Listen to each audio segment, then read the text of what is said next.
Goeiemôre, dit is Vrydag die 7de November. Vanoggend lees ons saam Jesegiel 36, vers 26 en 27. Hier sê die Here vir Jesegiel: Ek sal vir julle 'n nuwe hart gee, 'n nuwe gees sal ek in julle binneste gee. Ek sal die hart van klip uit julle liggame verwyder en julle 'n hart van vlees gee. My gees sal ek in julle binneste gee. En ek sal daarvoor sorg dat julle my vaste voorskrifte volg en dat julle my bepalings nakom en uitvoer. God wil ons nuut maak.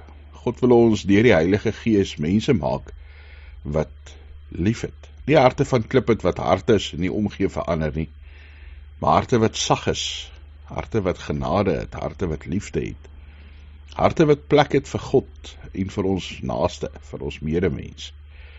En daarmee saam wil God vir ons sy Heilige Gees gee om ons nuut te lei. Ja, om ons nuut te maak van binne af. Dat ons uiteindelik sal doen dit waarvan hy hou. Sy voorskrifte en sy bepalinge sal nakom.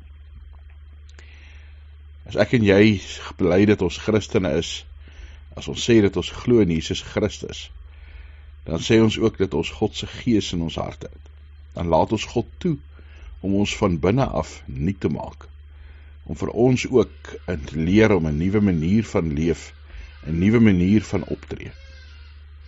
Ja, mag die wêreld vandag en die naweek elke dag God in jou raak sien. God deur jou woorde en jou dade en jou teenwoordigheid beleef. Mag jy in besonder ook ervaar dat God by jou is en vir jou krag en wysheid gee. Hemelse Vader, dankie dat ons U Gees in ons het. Ja, dat die profesie van Jesegiel waar geword het met die uitstorting van die Heilige Gees. Die Gees wat vandag nog in ons is, wat ons daartoe dring om te bely dat Jesus ons Here is. Maar die Here, mag ons nie net die belydenis maak oor ons monde nie, maar mag ons dit ook lewe in ons dade, in ons woorde, in ons gedagtes. Maak ons van binne nuut. Here, dat ons U sal lief hê, dat ons naaste, die mense om ons, die wêreld waarin ons in sal lief hê, en deur die manier waarop ons leef U verheerlik.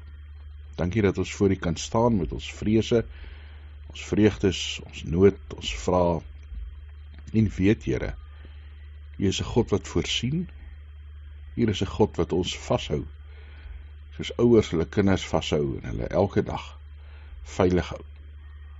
Mag ons U grootheid en genade raak sien, en ervaar.